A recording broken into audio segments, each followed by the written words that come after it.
नमस्कार मंडळी, स्वागत आहे तुमचं मोरेताईंच्या रेसिपी चॅनल मध्ये।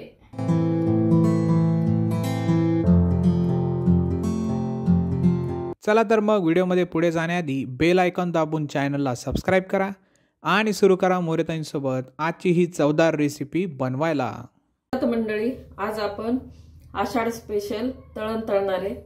आपण आधी तिखट पुऱ्या पण दाखवलेल्या, तर आता मी काय करणार आहे, पालकच्या पुऱ्या करणार आहे। आपण ना पुऱ्यासाठी असा पालक घेतलेला आहे, स्वच्छ धुतलेला आहे, निवडून धुवून घेतलेला आहे। आता याला बारीक करणार आहे। तर पुऱ्यासाठी आपण पीठ घेतलेले ते दाखवते। ह्याच वाटीनं गव्हाच्या वाटी पीठ 3 वाट्या घेतले, ज्वारीची 1 वाटी घेतले आणि ही छोटी वाटी डाळीचं बेसन पीठ घेतलं, आपण जे नेहमी वापरतो का तेच पीठ घेतलेले। आता पुऱ्यासाठी आपल्याला मसाले दाखवते। हिरवी मिरची घेतलेली आहे, हळद घेतले, मीठ, लसण, जिरे, ओवा आणि कोथिंबीर, हे सर्व आता आपल्याला बारीक करून घ्यायचंय। आता पहिलं मिरच्या आपण मिक्सरच्या भांड्यात टाकून घेऊ। लसण, जिरे याला मी आधी बारीक करून घेते।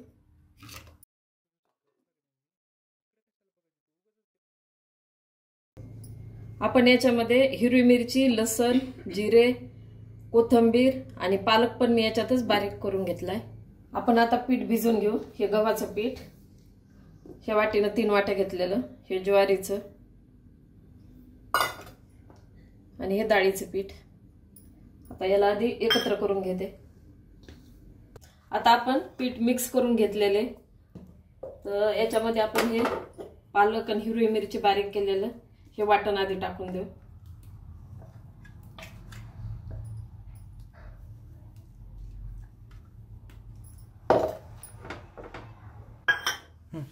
हा ओवा घेतलेला याला बारीक करून हातावर चोळून टाकते। जिरे आपण वाटणामध्ये टाकले, हळद टाकणार आहे थोडी आणि मीठ आपण चवीनुसार टाकणार आहे। मिरची पण तुमच्या तिखटाप्रमाणे जेवढी पाहिजे तेवढं तिखट टाकू शकता। आम्हाला थोडंसं झणझणीत आवडतं ना, तर हिरवी मिरची छान टाकली मी भरपूर। आता आपण हे सर्व आधी मिक्स करून घेऊ आणि मग जेवढं आपल्याला पाणी थोडं थोडं टाकत राहायचंय, कारण आपल्याला पुऱ्या करायच्यात ना, तर घट्टच पाहिजे, पोळ्यासारखं नाही भिजवायचं। तर लागन तसं पाणी घ्यायचं आपल्याला।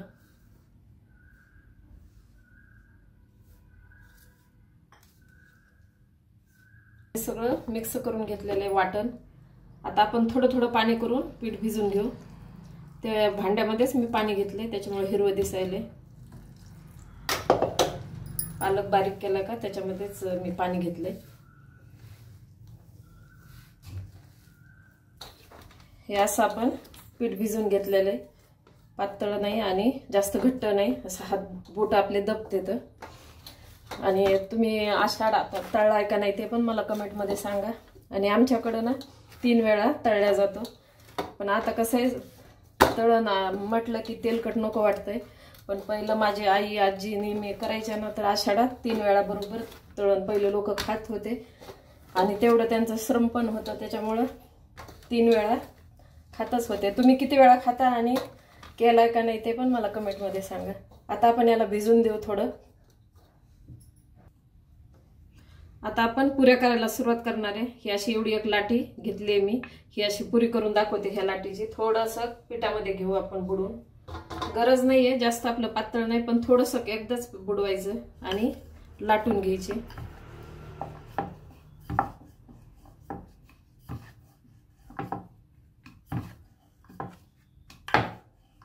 पुरी लाटून घेतलेली। आता दुसऱ्या पद्धतीने पण सांगते। हे आपण पोळीला जेवढा उंडा घेतो तेवढा उंडा घेतलाय, तो पण पिठामध्ये थोडासा गुळून घ्यायचा, म्हणजे जास्त लावायचं नाही, थोडासा बुडवायचा आणि लाटून घ्यायचं। पोळीच लाटायची याची, फक्त पोळीपेक्षा थोडंसं जाडी आहे। आणि तुम्हाला जर फुगलेले एकदम टमटम पाहिजे असेल तर थोडीशी जाड ठेवा, आणि अशी पातळ जर लाटल्या ना तर छान कुरकुरीत पण होतात, पण जास्त फुगणार नाहीत। मग त्या तुम्ही तुमच्या आवडीप्रमाणे करा. तुम्हाला तसंही दाखवले. आधीची थोडी लाट बारीक होत नाही, म्हणजे बारीक लाटली का ती जाड धरली, हाताने लाटलेली. आता याला आपण ना वाटीचं किंवा झाकणाचं जे आणेदार असते का त्याचं साह्यानं पुऱ्यात लाट करणार आहे. म्हणजे एका वेळी 2, 3 किंवा 4 तरी होत्या.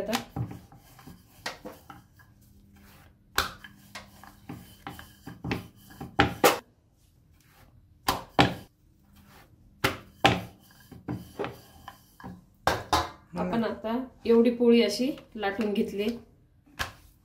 तर इथं मी काय केलेलं आहे, तुम्ही वाटी पण घेऊ शकता, नाही तर असं डब्याचं झाकण घ्यायचं असं आणीदार असलेलं, आणि असं ठेवून आपल्याला याचा गोल आकार, म्हणजे एका डिझाईनच्या पण येतात, एक सारखा आकार येतो. आपण हाताने लाटतो का थोडे लहान मोठ्या होत्या, आणि हे सारखा आकार येतो.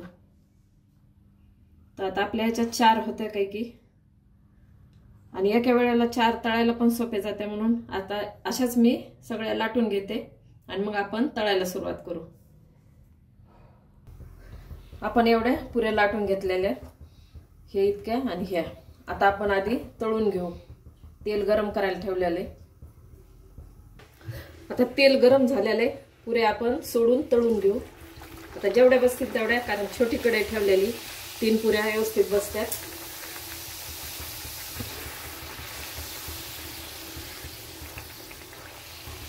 पातळ लाटून पण आपल्या फुगलेल्या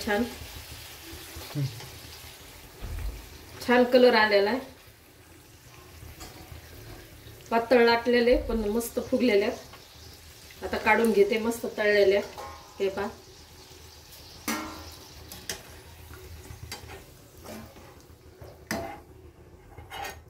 आता राहिलेले मी अशाच तळून घेते.